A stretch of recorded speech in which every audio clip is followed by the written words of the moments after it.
একজন ফকির মানুষের কথা বলি, একজন ভিক্ষুক, একজন ভিক্ষুক মানুষ বৈশা রয়েছে একটা ব্রিজের পাশে। ব্রিজ,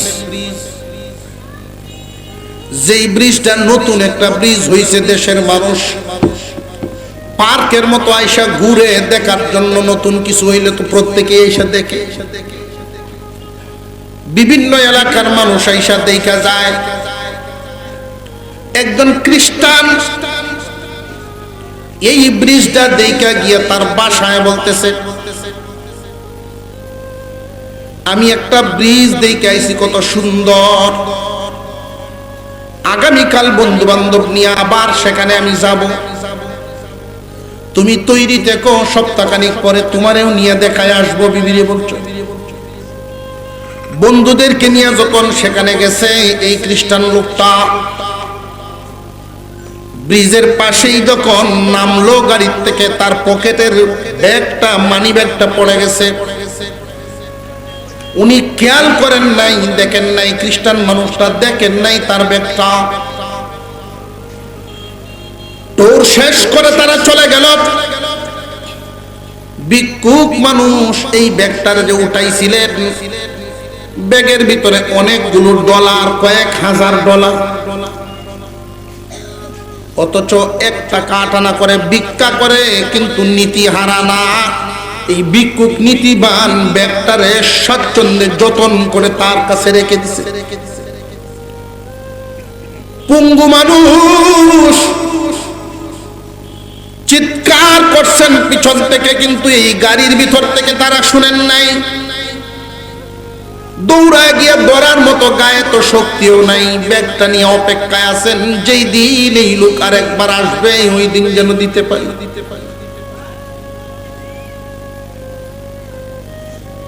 এক সপ্তাহ পরে বিবিকে নিয়ে, বাচ্চাকে নিয়ে যখন আসলেন, এই জায়গার মধ্যেই নামতেছেন।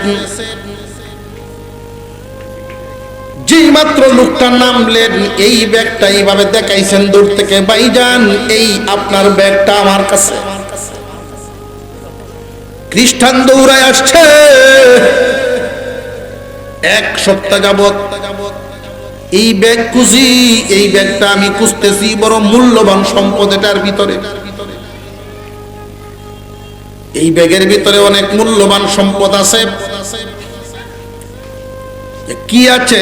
আমি তো কিছু ডলার পাইছি, যেইভাবে আছে দেখেন আপনার ব্যাগ ঠিক আছে কিনা। যে শুধু ডলার না, এখানে আমার স্বাক্ষর করা বহু টাকা, আমার অ্যাকাউন্টের টাকার একটা চেক এটার ভিতরে। যে আমি এত কিছু দেখি নাই, শুধু দেখেছি আপনার ব্যাগটা পড়ছে, আর এটা আমি আমানতদারির সাথে রাখছি। রে ফকির, তুমি যদি এই ব্যাগ লুকায় ফেলতা, তোমার জিন্দেগি তো ঘুরে যেত। ফকির হইলেও মুসলমান, মুসলিম ফকির। ভিক্ষুকে উত্তর দেয়, আপনি খ্রিস্টান আর আমি মুসলমান। আমি যদি আপনার ব্যাগটারে লুকায় ফেলতাম, কিয়ামতের দিন আল্লাহর সামনে তো দাঁড়ানো লাগতই। ওই দিন আপনারা দাঁড়াইবেন ঈসা পয়গম্বরের পিছনে, আর আমরা মুসলমানরা দাঁড়াবো মুহাম্মদুর রাসূলুল্লাহর পিছনে। ওই দিন আপনি যদি নালিশ দিতেন, ওগো আমার ঈসা পয়গম্বর, ওই যে মুহাম্মদ নবীর উম্মত দুনিয়াতে আমারে ধোঁকা দিছিল,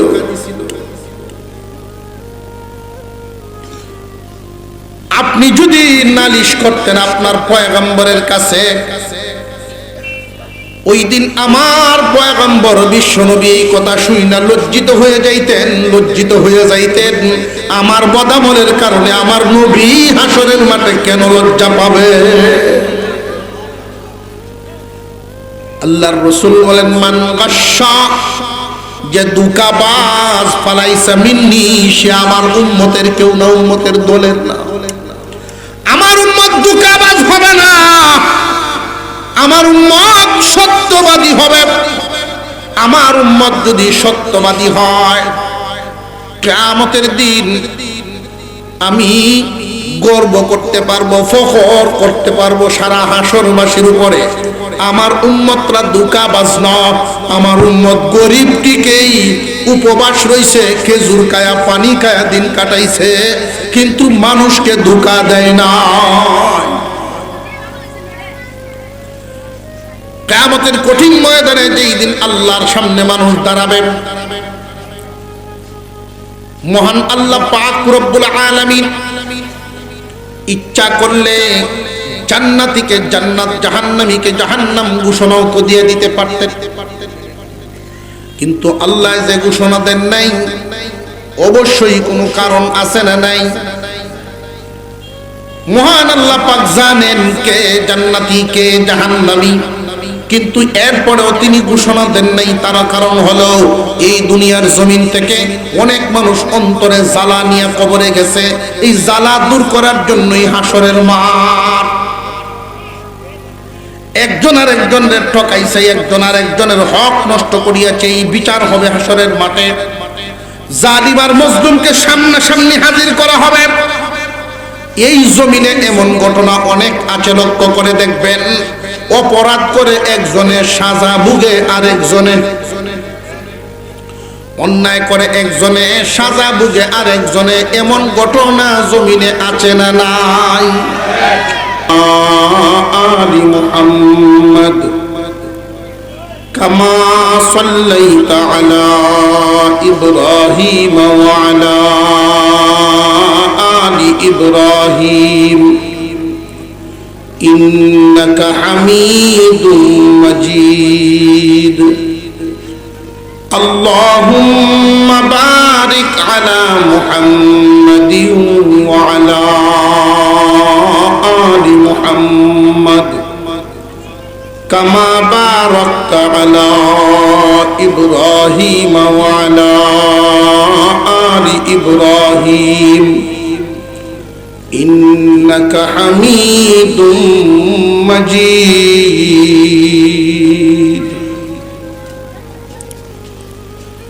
হোসেনপুর বাজার পশ্চিম চৌরাস্তা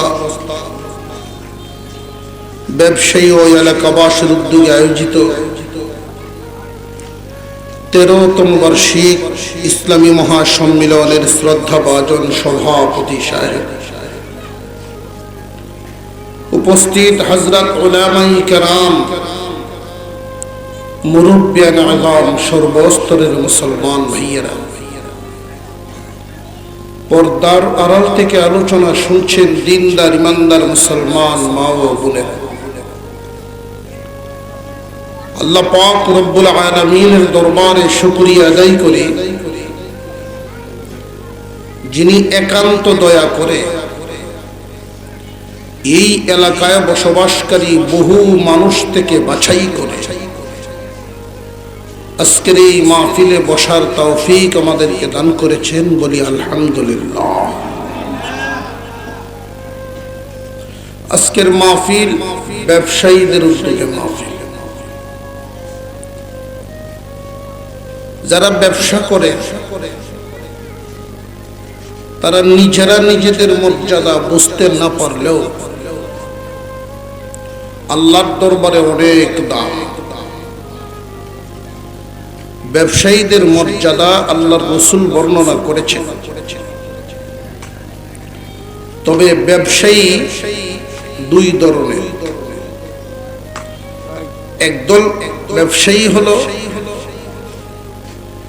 আঙুল ফুলে কলা গাছ হতে চায়, আরেক দল ব্যবসায়ী সঠিক পথে থেকে ব্যবসা করতে চায়। আল্লাহর রাসূল সাল্লাল্লাহু আলাইহি ওয়াসাল্লাম সত্যবাদী আমানতদার সঠিক ব্যবসায়ীদের জন্য সুসংবাদ ঘোষণা করেছেন। যারা সঠিক ব্যবসায়ী হবে, সত্যবাদী আমানতদার ব্যবসায়ী হবেন, আল্লাহ তাদেরকে হাসর করাবেন নবীগণ, শহীদগণ, সিদ্দিকগণের সাথে। আর একটু জোরে কন্যা সুবহানাল্লাহ। ব্যবসায়ী আলেম না, ব্যবসায়ী শিক্ষিত না, শুধু আমানতদারির সাথে ব্যবসা করার কারণে, সত্যবাদী হওয়ার কারণে আল্লাহ তাকে হাসরের মাঠে নবীগণ, শহীদগণ, সিদ্দিকগণের সাথী বানায় দিবেন। ব্যবসায়ীদের মর্যাদা আছে না নাই? এখানে কি হয়েছে? এখানে কি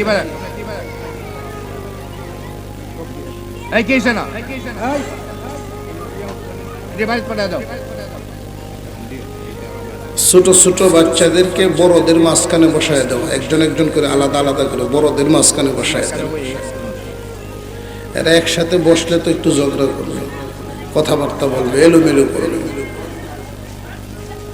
আজকের মাহফিলকে আল্লাহ তাআলা কবুল করেন, আমরা বলি আমিন।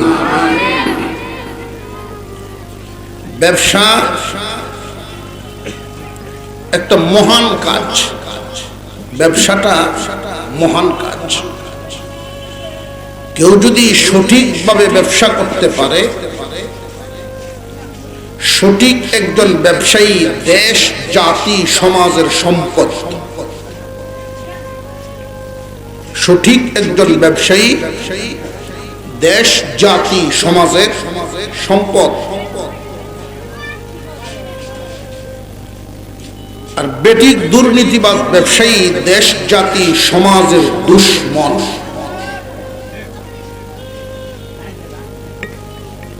মহান আল্লাহ পাক রব্বুল আলামিনের কোরআনের এক সূরার একটু অংশ আপনাদের সামনে তিলাওয়াত করেছি। আল্লাহ পাক রব্বুল আলামিন বর্ণনা করেছেন,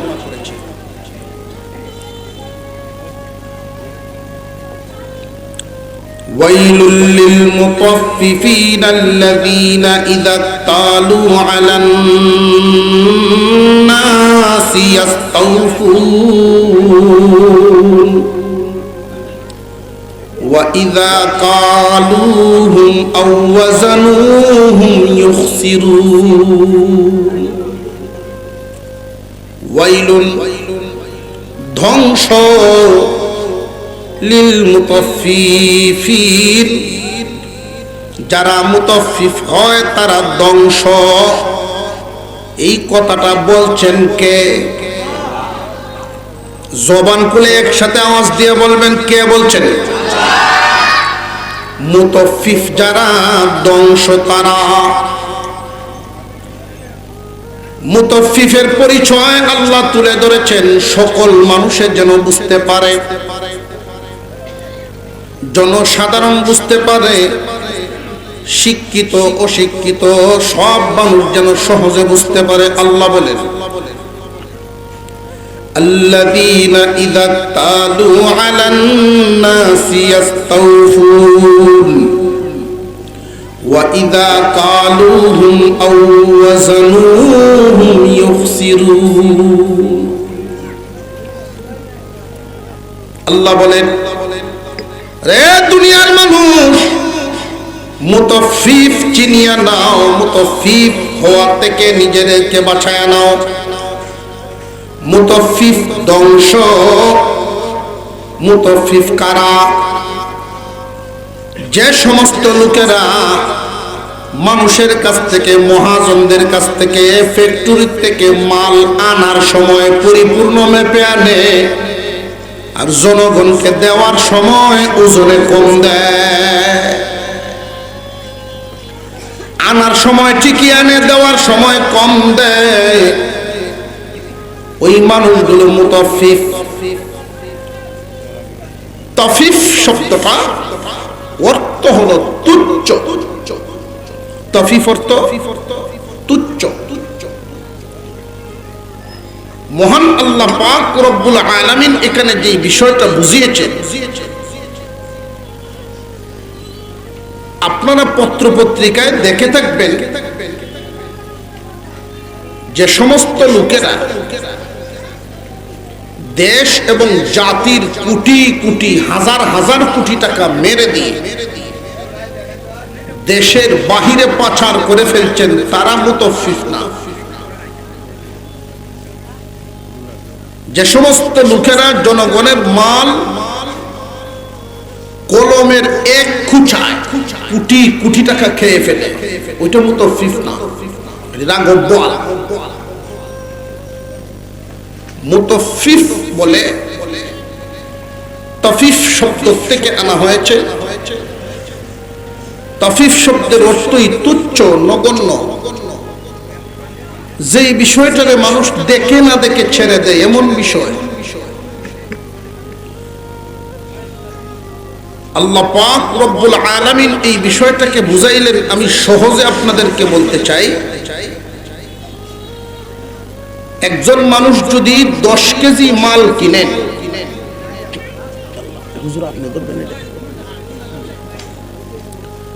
10 কেজি মাল যদি এই হুসেনপুর বাজারের কোন ব্যবসায়ীর কাছ থেকে কোন কাস্টমারের নেয়, আর এই 10 কেজির মধ্যে যদি 200 গ্রাম কম দেয়, কাস্টমারে বুঝতে পারবো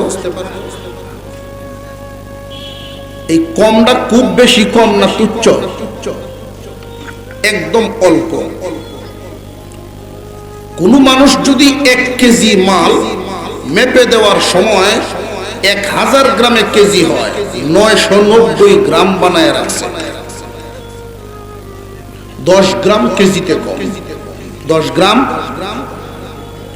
পোল্ট্রি মুরগির ব্যবসা করে যারা,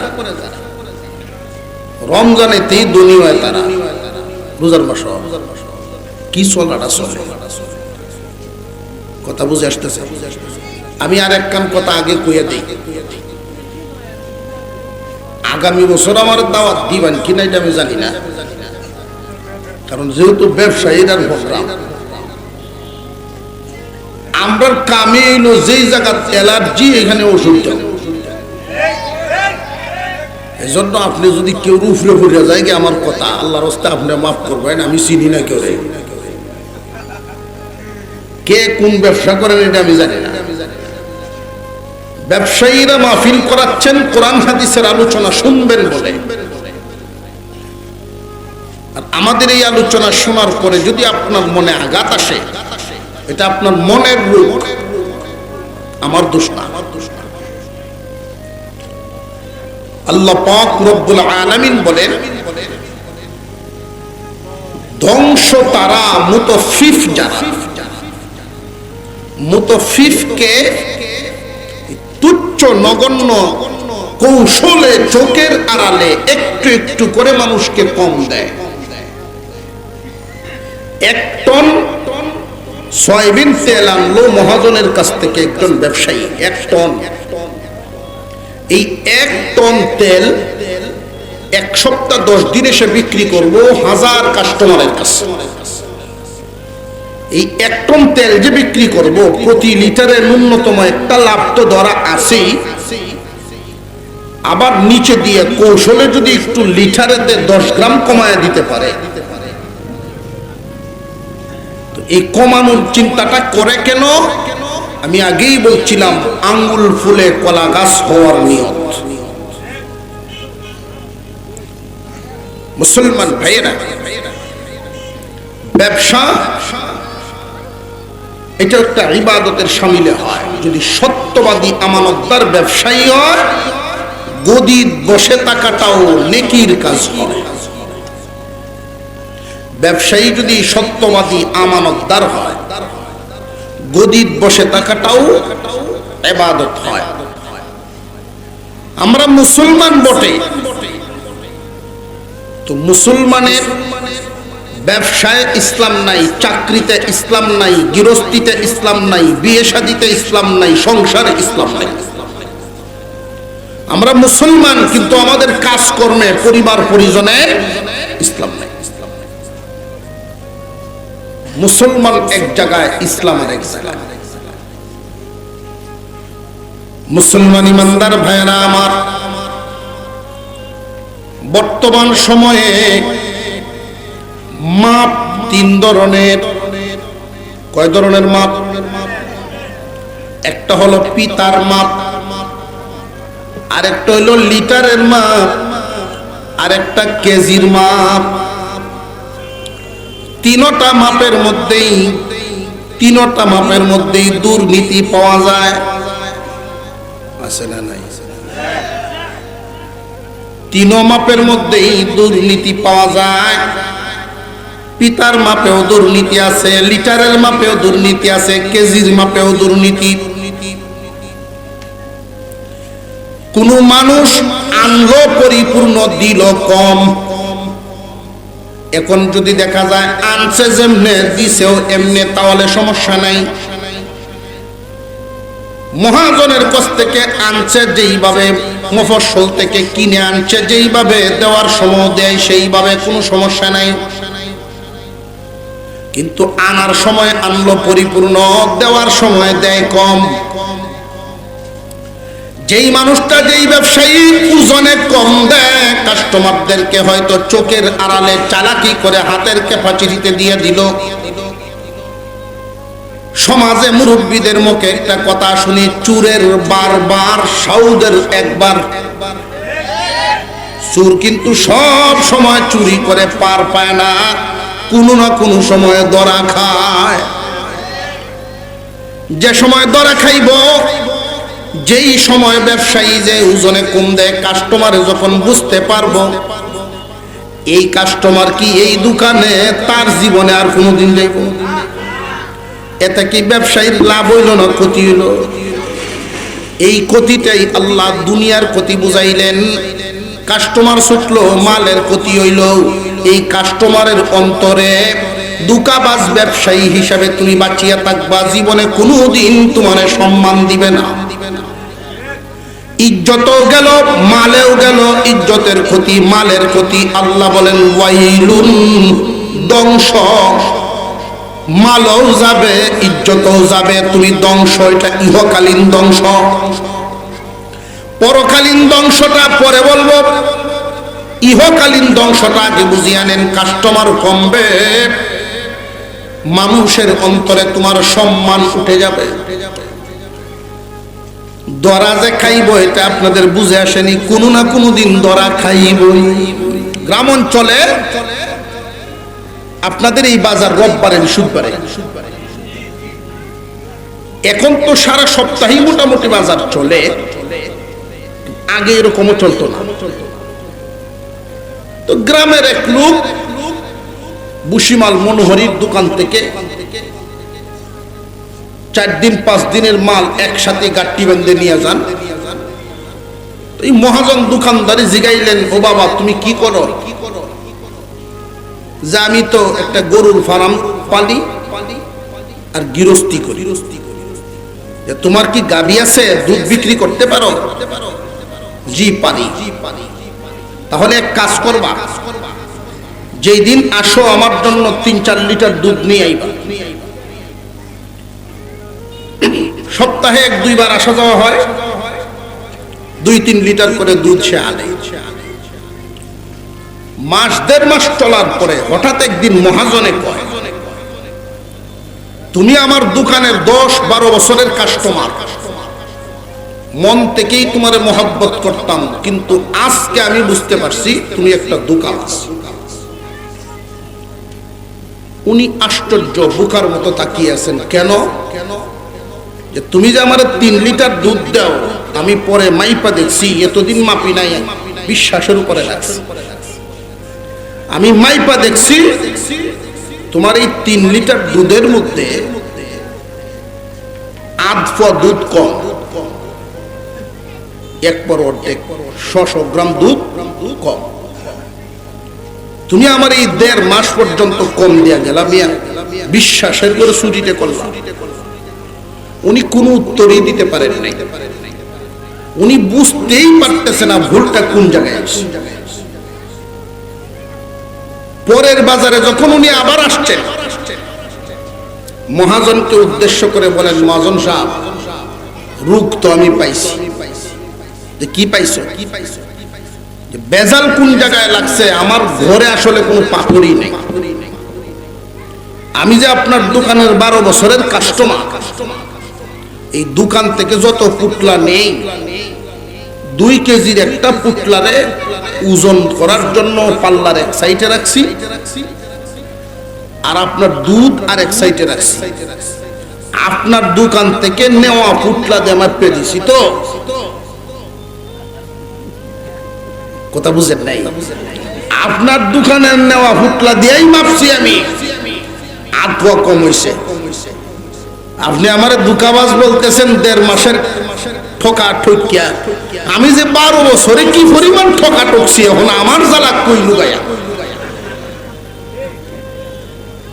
কথা বুঝে আসতেছে? দুকাবাজ ধরা খাবেই, লুকায়া রাখার কোন সুযোগ নাই। মুসলমান ইমানদার ভাইরা আমার, কোন মানুষ যদি এইরকম চিন্তা ভাবনাই না করে যে আমি কাউকে ধোঁকা দিব না, কাউকে ধোঁকা দিব না, আমানতদারির সাথে ব্যবসা করব। গুণী একজন ব্যবসায়ীর যত লক্ষণের মধ্যে একটা লক্ষণ, একটা গুণ হলো এই, গুণী এবং সত্যবাদী ব্যবসায়ী হবে যারা, তাদের নীতি আদর্শ হবে সব সময় কাস্টমারের মঙ্গল কিভাবে হয় এই চিন্তা করা। কাস্টমার কিভাবে ভালো জিনিসটা পাইতে পারে। অনেক কাস্টমার এমন আছেন, যেমন আমি নিজেও এমন, ভালো জিনিস কোনটা মন্দ কোনটা চিনি না। দোকানে গিয়া দোকানদারকে বলি আপনি যেটা ভালো মনে করেন ওইটা আমারে দেন, কারণ আমি জানি এই কথা বলার পরে আমি ঠকবো না। ব্যবসায়ী যদি ভালো হয় আমারে ভালোটা দিবে, আর সে যদি দুকাবাজ হয় আমারে মন্দটা দিয়া সাময়িকভাবে ঠকাইলো, স্থায়ীভাবে সে ঠকবো। বুঝতেছে? একজন গুণী ব্যবসায়ীর লক্ষণ হলো কাস্টমারের মঙ্গল কল্যাণের চিন্তা ভাবনা করা, কাস্টমারে কেমনে ভালো বস্তু পাইতে পারে এই চিন্তা করা। তুমি যদি দোস্ত জনগণের ভালোর চিন্তা করো, কাস্টমারের ভালোর চিন্তা করে ব্যবসা বাণিজ্য করো, তোমার কাস্টমার দিন দিন শুধু বাড়তেই থাকবে, বাড়তেই থাকবে, কমবে না, দিন দিন শুধু বাড়তেই থাকবে। কোনো মানুষকে ঠকাইয়া তুমি বড় হওয়া লাগবে না, কাস্টমারের নির্ধারিত লাভ দ্বারাই তুমি বরকতি মালওয়ালা হইবা। ويل للمطففين الذين إذا اكتالوا على الناس يستوفون وإذا كالوهم أو وزنوهم يخسرون। আল্লাহ বলেন ধ্বংস মুতাফফিফ যারা, মুতাফফিফদের জন্য ধ্বংস, ইহকালেও ধ্বংস, পরকালেও ধ্বংস। মুতাফফিফ ইহকালেও ক্ষতিগ্রস্ত হবে, পরকালেও ক্ষতিগ্রস্ত হবে। মুতাফফিফ কারা? হাতের কৌশলে কাস্টমারের চোখের আড়ালে ঠকায়া দেয় যারা। যেমন দেখেন একটা নিয়ম, দানের ব্যবসায়ী যারা আছে ওদের একটা নিয়ম আছে, দানের ব্যাপারীরা যদি মালিকে দান মাইপা দেয়, দাম যদি হয় 1000 টাকা মন, ব্যাপারীর পক্ষ থেকে যদি মাইপা আনা যায় 1020 টাকা মন, ব্যাপারী নিজের লোক দিয়ে যদি মাপায় আনতে পারে তাহলে মনে 20 টাকা বেশি দেয়, মালিকে যদি মাপে দেয় মনে 20 টাকা কম। সাধারণ মানুষ তো আর এটা বুঝার বাকি নাই কত বড় বাটপারি এটার ভিতরে লুকানো। তোমার লুকও দিবা মাপা, আবার 20 টাকাও আমার বেশি দিবা। তুমি কোন দেশের আব্দুল কাদের জিলানী? বুঝা গেল যে না, এটার ভিতরে দালমে কুছ খালা হয়, কোন কিছু আছে। নির্ধারিত কিছু লোকেই তাকে হাতের কৌশল জানে, তারা প্রতি মনে 5 কেজি দান বেশি নিতে পারবো, হাতের কৌশলে প্রতি পাল্লায় 1 কেজি বেশি নেয়। কত বড় ডাকাতি! মুসলমান ভাইরা আমার, মানব জাতি ভালো করতে পারে, মন্দ করতে পারে। পেট্রোল আমরা মাঝে মাঝে দোকানদারদের কাছ থেকে কেনার সময় মনে করি পেট্রোল মনে হয় বোতল দিয়ে মাপলে কম দিতে পারে। যে সমস্ত দোকান আছে, পাম্প আছে, পাম্পে মনে হয় কম দেয় না। না, ওইখানেও চুরি আছে। পাম্পের চুরিটা ওই মেশিনটার ভিতরে চুরি। একদল ভালো আর একদল মন্দ বুঝে তো আইছে মোটামুটি। এই বুঝতে হয়েছে না? এখন বদলাটা শুনেন, মন্দ যারা করবে দুনিয়াতেও ধ্বংস, আখিরাতেও ধ্বংস। দুনিয়াতে ধ্বংস হবে, মন্দ করনেওয়ালা এই মন্দটা বেশি দিন লুকায়া রাখতে পারবে না, প্রকাশ পেয়েই যাবে। যখন প্রকাশ পেয়ে যাবে, এই কাস্টমার এই দোকানদারের কাজ দিয়ে আর কোনোদিন আসবে না। কাস্টমার গেল মালের প্রতি। এই কাস্টমার এই ব্যবসায়ীকে দেখলে কোনোদিন আর সম্মানের চোখে দেখবে না, দুকাবাজের চোখে দেখবে, মানুষের হক টোকানওয়ালার চোখে দেখবে। ইজ্জতেরও ক্ষতি, মালের ক্ষতি, ইজ্জতের ক্ষতি, এটা হলো দুনিয়ার ক্ষতি। আর আখিরাতে আল্লাহর সামনে দাঁড়ায়ও হিসাব দিতে হবে। পক্ষান্তরে একজন আমানতদার ব্যবসায়ীর আলামত, যে সমস্ত ব্যবসায়ীরা সব সময় জনগণের কল্যাণের ফিকির করে, কাস্টমারের উপকারের চিন্তা যারা করবে, মানুষের একটু উপকার হবে। যেই ব্যবসায়ী মানুষের কল্যাণে ব্যবসা বাণিজ্য করেন, ওই ব্যবসায়ীদের ব্যাপারে আল্লাহর রাসূল ঘোষণা করেন, আত্তাজিরুস সুদুকুল আমিন মা'আন নাবিয়্যিনা ওয়াস-সিদ্দীকিনা ওয়াশ-শুহাদা'i ওয়াস-সালিহিন। সত্যবাদী আমানতদার একজন ব্যবসায়ী, সত্যবাদী আমানতদার একজন ব্যবসায়ী, তার হাসর সাধারণ মানুষদের সাথে হবে না। আল্লাহর রাসূল বলেন, সত্যবাদী আমানতদার ব্যবসায়ীর হাসর হবে নবীগণ, শহীদগণ, সিদ্দিকগণের সাথে। কন্যা সুবহানাল্লাহ। এখন প্রশ্ন জাগে, একজন ব্যবসায়ী মাল বিক্রি করে তো লাভ করে, তাহলে তার এত বড় ফজিলত কেন? যে ব্যবসায়ীদের কিছু সিফত, কিছু কাজ অতিরিক্ত থাকে। এই অতিরিক্ত কাজগুলো যে সঠিকভাবে আদায় করবে, হাসরের মাঠে বিশেষ ব্যক্তিদের সাথে তার হাসর হবে, যেটার লাভ দুনিয়াতে সে সামান্যও পায় না, যেটার কোনো দুনিয়াতে লাভ নাই, পরিপূর্ণ লাভটা হাসরের মাঠে সে পাবে। যেমন একজন মানুষ যাত্রী গাড়ি থেকে নামলো, এখানে তার নিজের কাছেও বাংতি নাই, ড্রাইভারের কাছেও বাংতি নাই। তার এই নোটটা ভাঙাইতে হইলে কোনো না কোনো ব্যবসায়ীর শরণাপন্ন হওয়া লাগে। আমরা সাধারণত ব্যবসায়ীদের কাছ থেকেই, দোকানদারদের কাছ থেকেই এই কাজটা, এই সহযোগিতাটা পেয়ে থাকি। যেই ব্যবসায়ী স্বাচ্ছন্দ্যে, মনের আনন্দে একজন মানুষের এই উপকারটা করে দিবে, দুনিয়া থেকে তার কোনো লাভ হইল, এই পরিপূর্ণ লাভটা হবে বিশেষ ব্যক্তিদের সাথে তার হাসর হবে।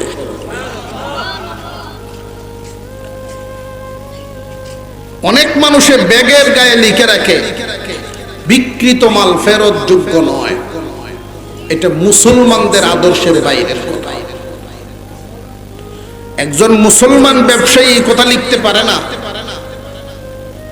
তার মালটা যদি কোনো ক্ষতি না হয়, ভাঁজ না ভাঙে, যেইভাবে নিয়েছিল এইভাবেই ফেরত আসছে,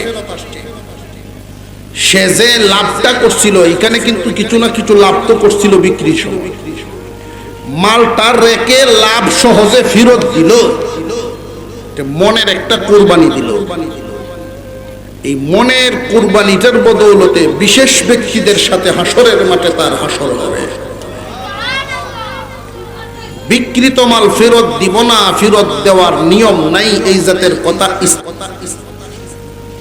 বিকৃত মাল ফেরত দেওয়ার কারণে যেই মানুষটা মালটা নিয়েছিলেন উনি যে আপনার এই মালটা ফেরত নিয়ে আসলেন, আপনার মাল ফেরত রাখার কারণে এই লোকটা মানসিকভাবে কতটুকু খুশি হয়েছে এটার খবর তো কেউ জানে না। একটা লুঙ্গি বা একটা কাপড় একজন মানুষে নিয়েছেন, বাড়িতে কেউ পছন্দ হয় নাই। এই মালটা নিয়ে যখন উনি আসতে থাকেন দোকানদারের কাছে, মনে মনে বড় চিন্তা তাকে, ফেরত নেয়নি না নেয় না, ফেরত নিব কিনা নিত না, কেউ পছন্দ করলো না, মালটা ফেরত দেওয়ার জন্য আসলাম। এখন যদি এই মাল নিয়ে দোকানদারের কাছে আসার পরেই দোকানদার বলে, ভাই সাহেব আপনি ফেরত আনছেন, কোনো অসুবিধা নাই, মাল তো ফেরত রাখছে নেই, আরো উল্টা চা খাওয়ায় দিলেন, এবার বলেন এই লোকটার মনের অবস্থা কেমন হইল? এই খুশিটার বদৌলতে বিশেষ ব্যক্তিদের সাথে আপনার হাসর হবে। মাল বিক্রি করে লাভবান হইলেন, তাহলে এত বড় মর্যাদা কেন?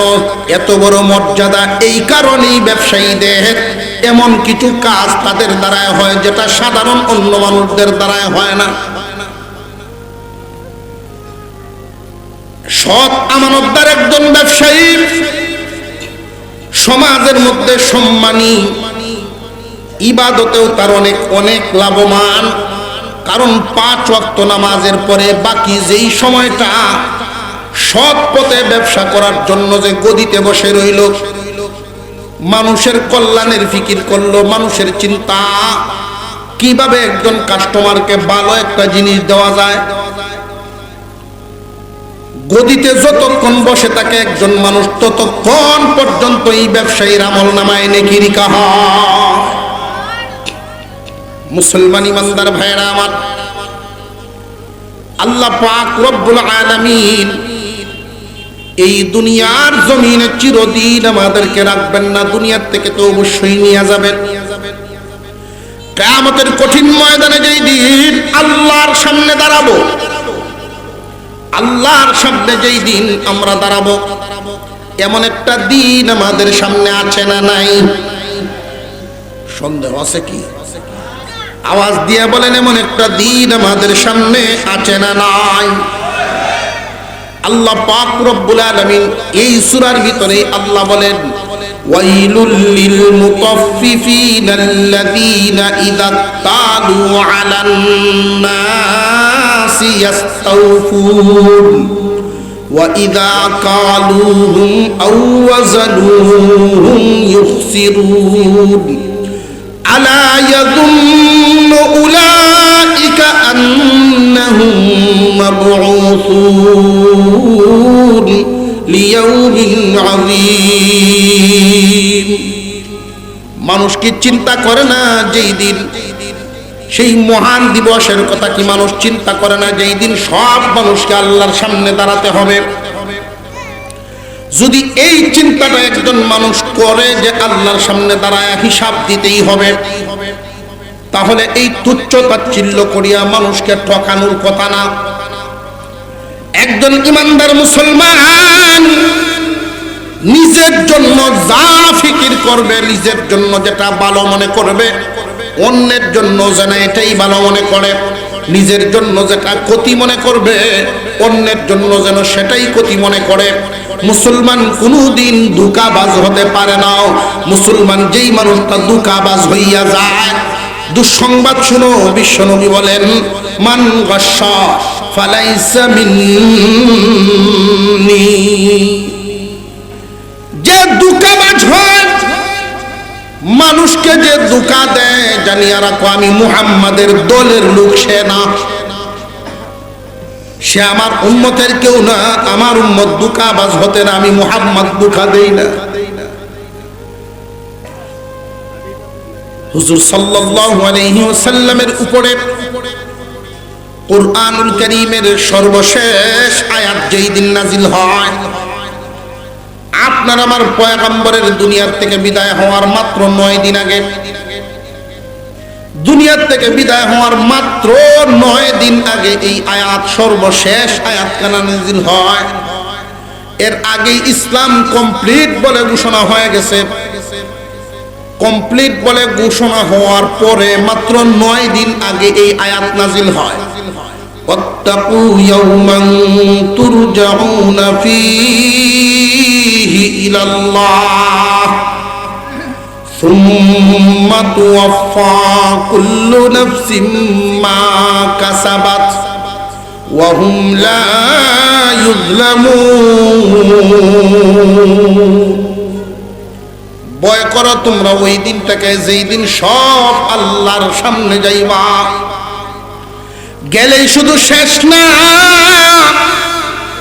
প্রত্যেকের কৃত কর্মের প্রতিদান দেওয়া হবে। এই প্রতিদান দেওয়ার ক্ষেত্রে আল্লাহ কারোর উপরে কোনো জুলুম করবেন না। যার কর্ম যেমন ফলও হবে তেমন, যার কর্ম হবে যেমন তার ফলও হবে তেমন। দুনিয়ার জমিনে লক্ষ্য করবেন, অপরাধী যদি মাতব্বরের বাইক না হয় বিচার হয় হালকা, আর যদি প্রতিপক্ষের হয় বিচারটা ভারী হয়। অপরাধ যেই পরিমাণ সাজাও হবে সেই পরিমাণ। ওই আদালতটা কার?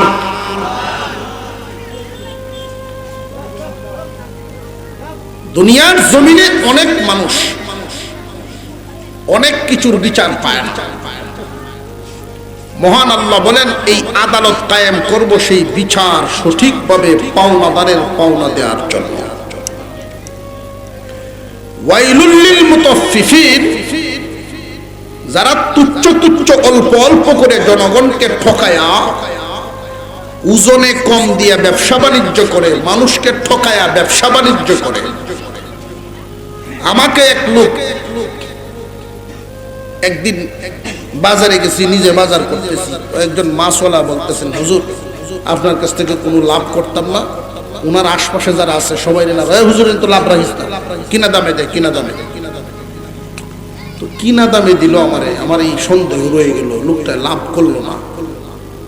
যে লাভ না করে কিনা দামে যদি সে শুধু ব্যবসা করে মুখ দেখে দেখে বাড়ি ঘর থাকবো, বাড়ি বেতন লাগতো না, তো কিনা দামে আমারে মাল দেয়। পরে আরেকদিন দেখলাম যে না, তার লাভ হয় দুই ধরনের। একটা লাভ হইল কিনার চাইতে কয়েক টাকা বেশি ধরে বেঁচে যায়, এই বেশিটা হইল এক লাভ। আর যেই পরিমাণ ওজন করে সে আনছে এর চেয়ে কম ওজনে কাস্টমাররা দেয়। এই ওজনের মায়ের একটা, লাভের মায়ের একটা, ওজনের মায়ের আরেকটা। এই প্লাসে মাইনাসে দুইটা মিললে দুই লাভ হয়। আমি হুজুর দেখে এক লাভ বাদ দিছে, কিন্তু ওজনের মায়ের টিকে দিছে।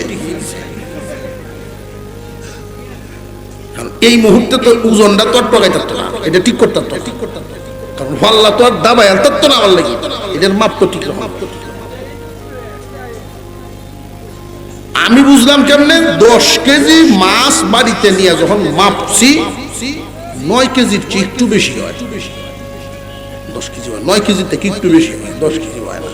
তো এই বাজারও হেমাইটা হেমে খাইছি। কথা বুঝে আসতেছে? আহা, এই কাজগুলো মানুষ কেন করে? আমি বলি কেন করে? বেঁচে থাকার জন্য, খাদ্য খাইব, পেট ভরার জন্য করেন। মানুষকে ধোঁকা দেয় খাবারের জন্য না। খাবার চেপার ভর্তা, আলুর ভর্তা, ডাইল দিয়েও পেট ভরে খাওয়া যায়। মানুষ দুর্নীতি করে টিনের ঘর পাল্টায়া বিল্ডিং বানানোর জন্য। 5,000 টাকার খাট পরিবর্তন করে 5 লক্ষ টাকা দামের খাটে ঘুমানোর জন্য। আপনারা আমাকে জবাব দেন, কোন মানুষ টিনের ঘরে না ঘুমাইয়া বিল্ডিং এ ঘুমাই, 5,000 টাকার খাট বদলায়া 5 লক্ষ টাকা দামের খাটের উপরে শুইল। আর আরেকজন হালাল পথে চলতে গিয়া টিনের ঘরে 5,000 টাকা দামের বিছনার উপরে শুইল। দুইজনের মধ্যে ঘুমের ব্যবধান, যে ব্যক্তি বেশি খরচ করে ঘুমাইছে এর ঘুম 2 ঘন্টা বেশি হইব। আমার মতে আধা ঘন্টা আরো কম মনের কথা, কারণ হের যে সুন্দর চাকচিক্য দেখিয়া হের মনে মনে যে একটা বা বাইব যে আমার মতো এই কাঠ কয় বেটার আছে, এই বাবে আধা ঘন্টা নাই। আর যে ব্যক্তি যা হালতে আছে, মনের প্রশান্তি, আমি যা আছি হালালও আছি। মুসলমান চিন্তা ভাবনা করেন, যেই কাপড়টা আপনার পরনে, এই কাপড়টা কি হালাল পয়সার নাকি হারাম পয়সার হিসাব মিলাইবেন। যেই খানাটা আপনার পেটের ভিতরে আছে, এই খানা নিয়ে যায় নামাজে দাঁড়াইছেন, নামাজ পড়বেন, আল্লাহকে ডাকবেন। হারাম খায়া আল্লাহকে ডাকলে দোয়া কবুল হয় না। কথা বুঝে আসতেছে? সামনে রমজান মাস আসতেছে, ব্যবসায়ী যারা আছেন চেষ্টা করবেন মানুষের উপকার করার জন্য। রমজান মাস আসলে মক্কা মদিনা সহ বাহিরের বহু দেশে পণ্যের দাম লাভ পরিমাণ কমায়া দেয়। রমজান মাসের খুশি উদযাপন করার জন্য মক্কা মদিনায় যারা রমজানে সফর করেছেন তারা দেখছেন তিরফাল পরিমাণ জায়গা বাড়ানে এক মাসের জন্য। মদিনায় মক্কায় যারা সফর করছেন রমজানে, তারা দেখবেন মানুষকে ইফতার করানোর জন্য কত পাগল তারা, কত পাগল। ওরা থাকে কিন্তু বিভিন্ন দেশে, কানাডায়, অস্ট্রেলিয়াতে, আমেরিকাতে, লন্ডনে। রমজান উপলক্ষে মক্কা মদিনায় চলে আসে, বাড়িতে আসে। কেন? রমজান মাস বোনাসের মাস, বরকতের মাস, জিন্দিগির গুনাহ মুছনের মাস। জেনে রাখবেন, প্রত্যেক মুমিনের নামে আল্লাহ জান্নাত বানাইছে। আল্লাহ চান না কোন মুমিনকে জাহান্নামে জ্বালাইতে, আল্লাহ চান মুমিনকে সরাসরি জান্নাত দিতে। কিন্তু মুমিন যদি দুনিয়া ছাড়ার সময় গুনাহ নামক ময়লা সাথে লইয়া যায়, এই গুনাহ সাফ না করে তো জান্নাতে ঢুকবে না। এই গুনাহ নামক ময়লা যারা সাথে লইয়া গেল, এদেরকে জাহান্নামের আগুনে পুরাইয়া গুনাহ সাফ করাইতে হয়। দুনিয়াতে দেখবেন স্বর্ণ পুরায় না, স্বর্ণ লাকড়ি পুরানো আর স্বর্ণ পুরানো কি সমান? কাফের পুরানো আর মুমিন পুরানোর মধ্যে এরকম বেশ কম হবে। মুমিনদেরকে আগুনে আল্লাহ পুরাবেন গুনাহ নামক ময়লা সাফ করার জন্য। তোমার গুনাহ যদি দুনিয়াতেই সাফ করে যাইবার পারে, আল্লাহ তোমাকে জাহান্নামে নেবেন না, সহজ হিসাবে সরাসরি জান্নাত দিবেন। আল্লাহ রমজান মাস দেন গুনাহমোচনের মাস। বিভিন্ন দেশ থেকে তারা চলে আসেন। মক্কা মদিনায় যারা বসবাসকারী সবাই তো আর ইফতারের সুযোগ যদি পায় যে আমরা সকল হাজি সকল উমরাকারীদেরকে ইফতার করাবো, মায়ের হইতো না। এর চাইতে সুশৃঙ্খল ভাবে মসজিদ কর্তৃপক্ষ যারা থাকেন দায়িত্বশীল, তাদের কাছ থেকে দরখাস্ত নিয়ে, তাদের কাছ থেকে দরখাস্ত দিয়া এক তিরপাল পরিমাণ, দুই তিরপাল পরিমাণ জায়গা তারা ভাড়া নেন। ভাড়া এক মাস আমি এখানে মেহমানদারি করাবো। এই এক মাস পর্যন্ত তার এই তিরপাল গুরুতে মানুষদেরকে বসায়া ইফতার করান, খানা খাওয়া। মানুষকে কত কদর করিয়া, ছোট ছোট বাচ্চারা হাতে ধরে টানে, হুজুর আসেন আমাদের এখানে বসেন, আমরা এখানে বই ইফতার করে। এই যে এক মাস পর্যন্ত তারা খরচ করলো, তাদের উদ্দেশ্য হইল রমজান মাস হইল আল্লাহর সন্তুষ্টি হাসিলের মাস। যত ব্যবসায়ী আছে অন্যান্য মাসে একটা জিনিসের যেই পরিমাণ লাভ করে, রমজান মাসে লাভের পরিমাণ কমায়া দেন, বিশেষ করে খাদ্য জাতীয় খাদ্য দ্রব্যের মধ্যে। খাদ্য দ্রব্যের মধ্যে লাভের হার বাড়ান না কমান? আমরা দুর্ভাগা জাতি মুসলমান, বাংলাদেশের বাঙালি, এটা ইংলিশ না বাংলায় বাড়াইতে থাকে। বাংলায় এমন বাড়ানি বাড়ায়, বাংলায় বাড়তে থাকে। মুসলমান চেষ্টা করবেন মানুষের উপকার করার জন্য। রমজান মাস সামনে, রমজানের পবিত্রতা হাসিল শুধু ইবাদতের মাধ্যমে না, কাজের মাধ্যমেও করার চেষ্টা করা। ইনশাআল্লাহ যেন আমাদেরকে তৌফিক দেন, বলুন আমিন। সর্বশেষ আয়াতখানা যেদিন নাজিল হয় রাসূলের উপরে মাত্র 9 দিন আগে ইন্তেকালে, আল্লাহর রাসূল মসজিদে নববীর সামনে এসে সবাইকে ডাকতেছেন, আমার এই 10 বছরের প্রতিবেশীরা আসো, আমার হাত দ্বারা, আমার জবান দ্বারা কেউ কোনো আঘাত পাইছো থাকলে আসো, বদলা লয়ে লো। দুনিয়ার মামলা দুনিয়ায় শেষ করবার চাই, আল্লাহর সামনে যেন আসামি না হয়ে যায়। কেউ হাত তুলে না। 2বার 3বার বলার পরে একজন হাত উঠায় ফেলছে। নবীজির একজন সাহাবী যখন হাত উঠাইছেন, ডাক দিলেন, তুমি সামনে আসো,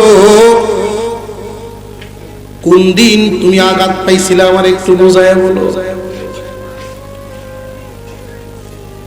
যে একবার আমরা যুদ্ধের ময়দানে গিয়েছিলাম, যুদ্ধ হয় নাই, ফেরার পথে আপনি উটের উপরে ছিলেন আর আমরা পায়ে হেঁটে আসতেছিলাম, আর আপনি কুশিতে আপনার এই চাবুকটা ঘুরাইতেছিলেন, চাবুকের আগাটা আমার পিঠাই সেলাই গেছিল। চাবুকের আগাটা যখন পিঠে লাইগা গেছিল, আমি তো আর বলি নাই, বলার প্রয়োজনও মনে করি নাই। আল্লাহর পয়গম্বর বলেন, অনুরূপ ওজনের একটা চাবুকের আঘাত আমার পিঠের উপরে দিয়া বদলা লয়ে নাও। দুনিয়ার মামলা যেন দুনিয়ায় শেষ হয়ে যায়। আল্লাহর রাসূল সাল্লাল্লাহু আলাইহি ওয়াসাল্লাম যখন সাহাবীকে বারবার বলতেছেন, সাহাবী উত্তর দিলেন, ইয়া রাসূলুল্লাহ, ইয়া হাবিবাল্লাহ, আপনার চাবুকের আঘাত আমার পিঠে লাগছিল, আমার চাবুকের না, ওই দিন তো আপনার চাবুক ছিল আপনার হাতে। আল্লাহর রাসূল বলেন, একজন যাও, ফাতেমার ঘরে আমার চাবুকখানা আছে, নিয়ে আসো। ফাতেমার ঘরের সামনে গিয়া বলেন, ফাতেমা গো, নবীজির চাবুকখানা দাও। ফাতেমা বলেন, আব্বা অসুস্থ, যুদ্ধের কোন সংবাদও তো শুনতে পাই নাই, এই মুহূর্তে চাবুক দিয়ে বাবায় কি করবে? যে চাবুকের বদলা নেওয়া হবে রাসূলের পিঠ মুবারক থেকে। ফাতেমা হাউমাউ করে কান্না শুরু করে দিলেন, রে হাসান হুসাইন, আমার বাবার কোনো ছেলে নাই, তোমরা দুই ভাই মসজিদে নববীর সামনে গিয়া পিঠ উদাম করিয়া দাও। যার বদলা নিবার মনে চায়, তোমাদের পিঠ থেকে যেন ইচ্ছা মতো বদলা নেয়, আমার বাবার গায়ে যেন কেউ আঘাত না করে। চাবুকখানা নিয়ে রাসূলের দরবারে হাজির করা হলো। আবু বকর, ওমর ওই সাহাবীকে বলেন, তুমি কি পাগল হয়ে গেছো নাকি? রাসূলের পিঠ মুবারক থেকে বদলা নিবা, আমাদের কারোর পিঠ থেকে বদলাটা নিয়ে নাও। কথাই বলেন না। উনি রাসূলকে বলেন, ইয়া রাসূলুল্লাহ, আপনি যখন আঘাতখানা করেছিলেন তখন আমার গায়ে কোনো কাপড় ছিল না। আল্লাহর রাসূল বলেন, আমি মানুষের সামনে কোনোদিন গা উদাম করি না, কিন্তু আসরের মাঠে যেন আসামির কাঠ গড়া দাঁড়াইতে না হয়। দুনিয়ার মামলা দুনিয়ায় শেষ করতে হবে। তুমি আমার সাথে আসো, হুজরার ভিতরে চলে যাই। হুজরার ভিতরে নিয়ে গেলেন। আল্লাহর পয়গম্বর আর এই সাহাবী দরজা বন্ধ করে দিলেন ভিতরের দিকে। হুজরার দরজা লাগাইয়া যেই মাত্র পিঠের কাপড়খানা খুললেন, পিঠ মুবারক উদাম হয়ে গেল। আল্লাহর নবীর সাহাবী পিছন দিক থেকে দরিয়া মোহরে নবুয়তের চুমা মারলেন। হাউমাউ করে কাঁদতেছেন, ইয়া রাসূলুল্লাহ, যেই দিন থেকে ইসলাম গ্রহণ করেছি আপনার জন্য, আল্লাহর জন্য এই জীবন তো সেই দিন থেকেই কুরবান করে দিছি। একটা চাবুকের আঘাত কেন, জীবনটাও তো আপনার জন্য দিতে পারি। কিন্তু আপনি একদিন বলছিলেন, ইমানদার কোনো ইমানদার ইমানের সাথে কোনো মুসলমান যদি আমার মোহরে নবুয়ত দেখতে পারে, স্পর্শ করতে পারে, তার জন্য জান্নাত ওয়াজিব হয়ে যায়। আমি সুযোগটা গ্রহণ করে নিলাম, চুমা মারলাম, আল্লাহ কি আমার এই জান্নাত দিবেন নিগো নবীজি? আল্লাহর রাসূল বলেন তোমার জন্য জান্নাত ওয়াজিব। হুজুর সাল্লাল্লাহু আলাইহি ওয়াসাল্লাম নিজেও প্রতিবেশীদেরকে ডেকে ডেকে বলছিলেন, এমন কি কেউ আছো আমার দ্বারা ক্ষতিগ্রস্ত হইছো, আমার মুখের দ্বারা, হাতের দ্বারা আমার কাছে কোনো পাওনাদার আছো কি? দুনিয়ার মামলা দুনিয়ায় শেষ করে যাও, হাসরের মাঠে যেদিন আল্লাহর সামনে দাঁড়াইবা, তোমার মূল্যবান নেকি মজলুমকে দেওয়া হবে, তুমি যার উপরে জুলুম করছিলা দুনিয়াতে। আল্লাহ যেন আমাদেরকে সহি বুঝার তৌফিক দেন, বলুন আমিন। এক তো ব্যস্ততা, দ্বিতীয়ত অসুস্থ, একটু দোয়া চাই আল্লাহ যেন সুস্থ করে দেন। আর ব্যস্ততাটা একটু বেশি। মুস্তাকিম ভাই যখন যোগাযোগ করছেন আমার সাথে ব্যবসায়ীদের উদ্যোগে মাহফিল হবে, তখনই আমি বলছি যে আমার তো মূল এক মাহফিল আছে নরসিংদীতে, তো জুমা পরে না হয় ওইখান দিয়ে ঘোরান দিয়ে আসলাম, কিন্তু সময় খুব বেশি দেওয়া যাবে না। ইনশাল্লাহ ভবিষ্যতে যদি আবারও দেখা হয়, ইনশাল্লাহ আমি লম্বা সময় আপনাদের সামনে থাকার চেষ্টা করব। আল্লাহ তৌফিক দেন। আজকের এই মাহফিলকে আল্লাহ কবুল করেন।